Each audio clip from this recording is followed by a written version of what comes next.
নমস্কার। যদিও বা কিছু ব্যাপারে আমি কথা বলার চেষ্টা করেছি, তো অনেকে কিছু এমন ধর্মীয় কঠিন কিছু ব্যাপার নিয়ে আর কি প্রশ্ন করেছে, এবং এটাতে উত্তর বা এমন কিছু রাগান্বিত প্রশ্ন, কিছু অন্যান্য ব্যাপারে প্রশ্ন, তো এক একজন এক এক ধরনের প্রশ্ন করে। কখনো ঠান্ডা হয়েছি, কখনো গরম হয়েছি, কখনো মাথা টাথা গরম হয়ে যায়। তো যার হোক, আজকে আমাকে কালকে 20 মিনিট ধরে এই প্রশ্নগুলো করেছে, প্রায় 113 জনের মতো আমি লিস্ট করেছি। এবং লিস্ট বলতে কি, তাদের প্রত্যেকটা জনের কথাগুলো থিসিস করে তৈরি করেছি, যেন একটা সুন্দর বক্তব্য কথার মাধ্যমে সকলের উত্তরগুলো সঠিকভাবে পেয়ে যান। তো এখানে অনেকে ধর্মীয় ব্যাপারে প্রশ্ন করেছে, এবং অন্যান্য ধর্ম যে রয়েছে, ছোটো ছোটো ধর্মীয় সংগঠন বলতে তারাই ধর্ম, সেই ব্যাপারে কথা হবে। তো সর্বপ্রথম যে কথাটা আছে সেটা হচ্ছে, যদি বলেন যে আসলে ধুতি পরা বা মাথায় টিক্কা বা সিন্ডি রাখা বা সাধু, ব্রাহ্মণ সাধারণ ব্যক্তি অত্যাধুনিক যে জিনিসের ব্যবহার বা আমাদের যে চালাকি বুদ্ধি বা যে শখ বা আচরণ বিচার, তো এই যে ব্যাপারগুলো, তো সেখানে সবচেয়ে বড় কার্যক্রম হলো যে তারা দেবতা পূজারী ব্রাহ্মণগণ, সাধুরা হলো আপনার ভজন কিংবা তপস্যা জপ করে থাকে, যেটা সাধারণ বিভিন্ন সনাতনী 5,000 বছর পূর্বে 5,000 বছর পূর্বে যে ধর্ম তৈরি হয়েছে, সনাতন সিন্ধু সভ্যতা। তো ঘটনা হলো, এই সিন্ধু নদীর তট থেকে গড়ে উঠেছিল, বিধায় তাদের হিন্দু তথা সারা বিশ্ব পৌরাণিক এবং বেদ গীতা সমষ্টি, বিভিন্ন মুনি ঋষিগণ, এবং এখানে অনেক সাধক রয়েছে, দার্শনিক, বৈষ্ণব।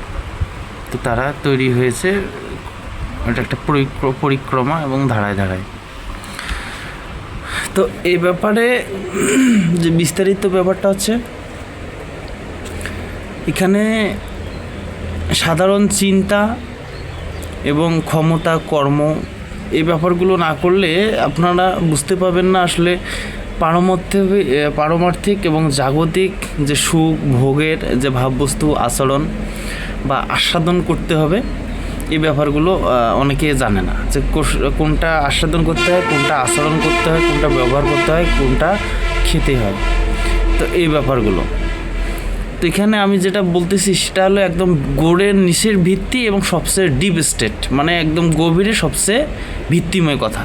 এগুলো আপনাকে একটা করে ওয়ার্ড বিস্তারিত বলতে গেলে 3 থেকে 4 ঘন্টা করে সময় নষ্ট হবে। তো আমি খুব সূক্ষ্মভাবে সাধারণভাবে বলতেছি, যেন তাড়াতাড়ি প্রত্যেকটা স্বশিক্ষিত ধর্ম গবেষক এবং আন্তর্জাতিক দেশ বিদেশ তথা যারা ধর্মীয় চিন্তা, গবেষণা, তর্ক বিতর্ক এবং বিট করে থাকে, সোশ্যাল মিডিয়ায় বিভিন্ন নাস্তিক, আস্তিক এবং স্বস্তিক বিভিন্ন যে রয়েছে, তাদেরও অনেকটা উপকারে লাগবে। তো এখানে জাগতিক ভোগের ভাববস্তু, আস্বাদন ব্যাপারটা, পারমার্থিক, এই ব্যাপারগুলোকে একটা বিভিন্ন কার্যক্রম, আমি এখানে বিভিন্ন ধর্মীয় কিছু অক্ষর, ভয়েস, শব্দ ব্যবহার করব, যেন তথাপি সেই ছোটো ছোটো সংগঠন থেকে বড় ধর্ম যে আচরণ দেখানো হয়, সেই ব্যাপারগুলোকে ক্লিয়ারলি বোঝার জন্য। তো এখানে যে ডিজিটাল যে জিনিসপত্রের ব্যবহার, অত্যাধুনিক প্রযুক্তি, হাইটেকটনিক আপনার অস্ত্র সামগ্রী, যানবাহন, এই ব্যাপারগুলো কখনোই কোনো পবিত্র গ্রন্থে উল্লেখ থাকেনি, বা এই ধরনের কোনো দৃষ্টান্ত নাই। যেটা অনেকে বলে থাকে, সে যে ধর্মে হোক, যদি প্রমাণ থাকে আমাদের কাছে নিয়ে আসবে, তাদের দলিল ডকুমেন্ট থাকলে আমাদের বলতে পারেন। তো এই হলো একটা ব্যাপার। তো এই ব্যাপারগুলো কে জানতো যে আসলে, বা কোন কোন সময়ে কোন কোন জিনিসগুলো আবির্ভাব হবে, আবিষ্কার হবে, তো এই ব্যাপারগুলো বিভিন্ন সাধক, ঋষিমুনিগণ বিভিন্ন দরবেশ, আউলিয়া, অন্যান্যদের মধ্যে যেমন ধরেন যে এই বার্তাবাহক ফেরেশতা, আবার কেউ বলে থাকেন এটাকে বলে কি যেন কি জিন। মানে কোন ধর্মের সৃষ্টি, আর ধর্মেই তো সর্বশেষে পৃথিবী সব কিছু তৈরি হওয়ার পরেই, অনেক পরেই সৃষ্টি হয়েছে ধর্ম। তারপরেই এই মনুষ্যগণ তাহা অনুধাবন, চেষ্টা প্রচেষ্টা এবং বিধিবিধান নিয়ম মাফিক লিখি তৈরি করা হয়। তাহলে মানুষ হলো পৃথিবীর সর্বশ্রেষ্ঠ জীব। সব কিছুর আগেই সৃষ্টি হয়েছে, সর্বশেষ সৃষ্টিটা হলো মানুষ। এই হলো ঘটনা। এখন এই ব্যাপারটাতে অনেকে নতুনভাবে অনেক মতবাদ দিয়েছে। আরেকজন বলেছেন যে আসলে মহাদেব, ঈশ্বর, কালী, কৃষ্ণ, অনেক দেবতা রয়েছে, অনেক ভগবানও রয়েছে। কেন ভগবান কি, দেবতা কি, এই ব্যাপারগুলো আপনাকে আগে জেনে নিতে হবে, তারপরে আপনি আমাকে প্রশ্ন করবেন। এখানে মহাদেব, আমি জাস্ট এটুকুই বলি যে মহাদেব, তারপরে হলো কৃষ্ণ ভগবান, রাম ভগবান, অমুক ভগবান। আর দেবতা হচ্ছে একটা শক্তির আক্ষরিক অর্থ, যেমন কালী, তারপরে হলো আপনার বিষ্ণু, বাসন্তী, এগুলো হচ্ছে শক্তির রূপ। সকল দেবতাদের একটা অন্যান্য শাখা রূপ, অন্যান্য ওইটা ব্যাপারে আর অন্যান্য গোপন ব্যাপারে রয়েছে, অন্যান্য ব্যাপারও উদাহরণ রয়েছে। সঠিক এবং ভুল দুটিই হতে পারে। আর এখানে কেউ কোনো স্বয়ং ভগবান বা ঈশ্বর নয়। এখন তাহলে ঈশ্বর বা ভগবান থেকে বড় কে হতে পারে? এখানে একজনে রয়েছে, তিনি হচ্ছে পরম ঈশ্বর, তিনি সব কিছুর মূলে। আচ্ছা, এখন এই মহাপুরুষগণ তাহাও এই ব্যাপারগুলোতে কীভাবে আসলো? আধ্যাত্মিক রূপে, না মানুষ রূপে বা আত্মা? না, অরিজিনালি তাদের চিন্তা ভাবনা, দক্ষতা, জ্ঞান যখন রয়ে থাকে, তখন সকল ধর্মের ত্রুটি, বিচ্যুতি, অসঙ্গতি, সংশয় এবং বিভিন্ন ধরনের প্রশ্ন বা সূক্ষ্ম ব্যাপার, বড় ব্যাপার তাদের মাথায় চলে আসে, যার কারণে মানুষ ডিবেট সৃষ্টি হয়, সংশয় হয়, সমালোচনা হয়, নাস্তিক হয়, আস্তিক হয়, স্বস্তিক হয়। মানে একে অপরে কাদা ছিটাছিটি করে অবশেষে তারা পরিবর্তিত হয়ে যায়। এটা স্ট্রাকচার। আসলে তখন তাদের ভিতরে সহানুভূতি, প্রেম, অর্থনৈতিক বা সমাজ ব্যবস্থাপনার মায়া বা সামগ্রিক সকলের যে একতা, সেটা তাহার কাছে মানে ব্যতিক্রম লাগে। বিধায় এই পর্যায়ক্রমে তাদের জ্ঞান গরিমা, মানুষের জ্ঞান রয়েছে যে গীতা পড়ে হোক বা অন্যান্য পবিত্র গ্রন্থ পড়ে হোক বা বিভিন্ন জ্ঞান, যদি আপনারা ধর্মীয় পবিত্র গ্রন্থ না পড়েও আপনি আরও অন্যান্য অনেক ব্যাপারে, বৈজ্ঞানিক ব্যাপারে, অন্যান্য ব্যাপারে প্রচুর জ্ঞান অর্জন করতে পারেন, যাহা আপনি প্রমাণ করলে অনেক ধর্ম, অনেক পবিত্র ধর্ম তো টেকে না বা কোনো ধর্মই টেকে না। মানুষগণে শুধু ভুয়া বা সংশয় বা একটা জগতের মাধ্যমে সকলের সিস্টেমই হলো এক, খাওয়া, চলাফেরা, জনি সম্ভাবনা, বাচ্চা পুত্র সন্তানদি লাভ, বুননজাত বা বীজ দ্রব্য গুণের মাধ্যমে বাতাসে পরাগন সিস্টেম, এই ব্রণ জাতীয়, যেমন পেঁপের পরাগন হয় মৌমাছি দ্বারা, এইরকম সিস্টেম। এর থেকে বেশি কিছু নয়। এই কথাগুলো কোনো ছোটো মোটো ব্যাপার নয়। আধ্যাত্মিক জগৎ তথা গুরু, মুনি, সাধক প্রত্যেকটা ধর্মগ্রন্থের খুবই আক্ষরিক এবং গুরুত্বপূর্ণ অধ্যায়ে কথা বলতেছি, কারণ এটা আমার রিসার্চ থিওরি থেকে একটু বলা। আচ্ছা, এরপরে এখন ঘটনা হলো যে তাহলে চিরন্তন বা নতুন যে কর্ম অনুধাবন, চিন্তা, সময়যোগী কর্ম যে রয়েছে, তাহলে এই কর্মগুলো কারা করে থাকে? বৈষ্ণব, মানে তারা হচ্ছে নিরামিষভোগী। তাহলে এখানে একটা ধর্মের দিক নির্দেশনা করতেছে। কিন্তু আপনি যখন পবিত্র জায়গায় যাবেন, তখন আপনাদের খাদ্য কোনা হয় কিন্তু স্বাভাবিক খাবার হবে। এখানে কোনো জীবের মাংস খাওয়ানো হয় না বা কোনো ধরনের উত্তেজনামূলক খাবার নয়, যেটা শারীর, বোধগণ, বুদ্ধি, পুষ্টি এবং প্রতিটা ইন্দ্রিয়, মানুষের কর্ম, যেমন ভেন, রগ, বুদ্ধি, দক্ষতা, রক্ত সঞ্চালন, A to Z স্বাভাবিক থাকে, সে ধরনের খাবার খাওয়ানো হয়। এটি নিরামিষভোগীর মধ্যে পড়ে। তার মধ্যে আমার একটা কোথায় যেন শোনা কথা, আসলে সত্য কি না, যদি হিন্দুরা কোথাও পবিত্র জায়গা যায় তারা নিরামিষভোগী বা উপবাস হয়ে যায়। আপনি যদি নতুন বিদেশি কালচার, নতুন সাংগঠনিক ধর্ম, যদি ইসলামবাদে যান, তাহলে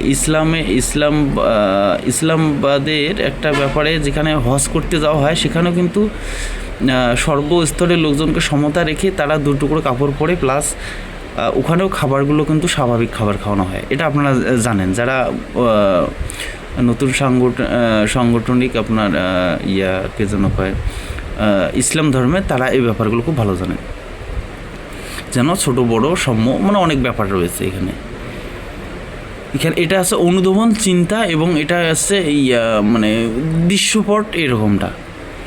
আচ্ছা, আর একজন মুসলিম ভাই প্রশ্ন করেছিলেন যে আসলে তাহলে মানুষের সবথেকে বড় কি হতে পারে যাহা ধর্ম নয়, সমাজ জীবনে প্রাকৃতিক পৃথিবীর সকলে ভারসাম্য সমান রাখে। তাহলে ভাই এখানে আপনারা দেখেন যে আসলে মুনি ঋষিরা যে রয়েছে তপস্যারত জাগতিক পারমার্থিক এই যে ঘোর সমাজ, এবং অন্যান্য যে দরবেশ ও মুক্তমুখ বলা হয়, এই যে ঘোর একটা মনোভাব, এই অধ্যায়গুলোকে রিসার্চ করে এখন যুগোপযোগী মানুষ এখন রিসার্চ করে গবেষণা করে সব পরিবর্তন, বৈজ্ঞানিক কালচারে চন্দ্রগ্রহ অলৌকিক মানে যে রয়েছে সেই ব্যাপারগুলো সঠিক ব্যাপারে জানা, তারপরে আপনার চন্দ্র কি আপনার কি যেন কয় চাঁদ নিয়ে একটা বিচ্ছিন্ন একটা ঘটনা রয়েছে, বিভিন্ন পৃথিবীর দূরত্ব কে কোন ধর্মে কীভাবে বলেছে, এক একজনের এক এক বৈজ্ঞানিক সংজ্ঞা রয়েছে এবং সেটা প্রমাণ হতে হয়। তো এই ব্যাপারগুলো আপনার সাধারণত ঘরে বসে ওই পবিত্র গ্রন্থ থেকে তো সঠিক একটা বলা আছে, আরেক গ্রন্থে আরেকটা, তো এটা সঠিক তো একটা সম্মতা রয়েছে। এই ব্যাপারগুলো আপনাকে সর্বজনীনভাবে চিন্তা করতে হবে। তো সমাজে ঘোর এই ব্যাপারটা আসলে কতটা কি কর্ম এবং পরবর্তী জন্ম বা কর্ম ইত্যাদি, এগুলো একভাবে বা একঘেয়েভাবে এই ব্যাপারগুলো চলে না।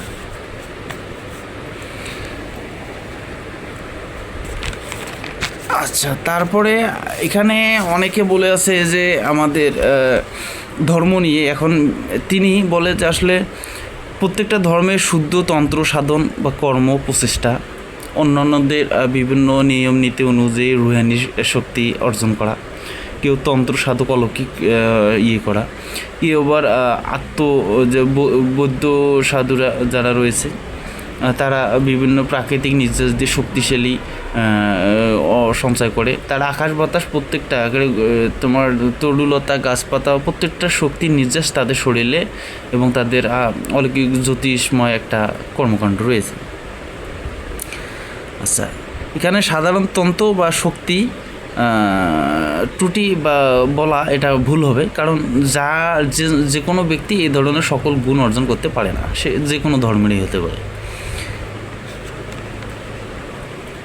এখন অনেকে বলে থাকে যে আসলে সৃষ্টিদ্বয়ের প্রত্যেকটা সৃষ্টি একক জনের এক এক মতামতের ধর্মের বিভিন্ন নাম, প্রধান সৃষ্টিকর্তা পরমেশ্বর বা বিভিন্ন নামে আলোচিত করা হয়ে থাকে। অলৌকিক ব্রহ্মশক্তি, নবগ্রহ শক্তি, কিছু আপনার সূর্য, গ্রহ, চন্দ্র, পানি, ওয়াটার মানে জল, এরকম কথাবার্তা বলে তো শুধু ভাষার পরিবর্তন হয়, ধর্ম কিংবা আক্ষরিক জিনিসগুলো, দ্রব্যগুণ, বস্তু, জড় পদার্থ, অপদার্থ যাহা রয়েছে এগুলো তার পরিবর্তন হয় না জিনিসের। এই ব্যাপারগুলো সকলকে উপলব্ধি করার মতো। আচ্ছা, তারপরে হলো এখানে আরও রয়েছে যে আমরা দেখেছি যে আসলে সৃষ্টিময়, এই জন্য আপনারা যখন জ্ঞান দক্ষতা অর্জন এবং প্রত্যেকটা ব্যাপারে মোটামুটি অনুগত থেকে সর্বজনীনভাবে চিন্তা করবেন, তখন দেখবেন যে প্রত্যেকটা অসঙ্গতিপূর্ণ ভুল ত্রুটি প্রতিটার মধ্যে রয়েছে। ভুল ভাবনা, চিন্তা ভাবনা প্রত্যেকটা ধর্মেই বিরাজমান।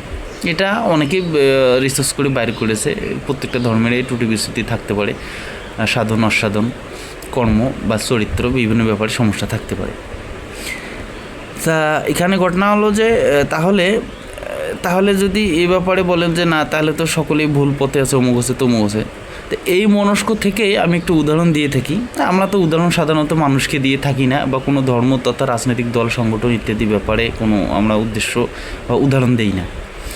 আপনারা জানেন যে আমি বছরে 24 সালে একটা ধর্মদয়াময় সর্বদর্শন নামে একটা আমি ধর্মীয় সোসাইটি খুলেছি, যাহা 24 সাল থেকে পরবর্তীতে প্রায় আপনার 2000 বছর পর্যন্ত এটার ধাবমান চলিত হবে। তো এখানে বলা হয়েছে যে আসলে যদি বলি যে কেহ নয় নিজের মৃত্যু নিজেই করে থাকে, বাঞ্ছা কর্ম দক্ষতা আয়ুষ্মান, মানে মানুষের যে সময় কর্ম, আপনি যদি বিষ পান করেন তাহলে এখনই মারা যাবেন। আপনি যদি বিভিন্ন প্রাকৃতিক নির্যাস খাদ্যদ্রব্য গ্রহণ করেন আপনার শরীর পুষ্টমান থাকবে, রোগ প্রতিরোধ ক্ষমতা থাকবে, বেশি দিন বাঁচবেন। এখন অনেকে বলে থাকে এখানে সৃষ্টিতে তারতম্য রয়েছে, তাহলে খুনি বা এখানে ক্যাডার মাফিয়া একজন হলো পরমেশ্বরকে দায়ী করা হয়। আচ্ছা, তাহলে গেল।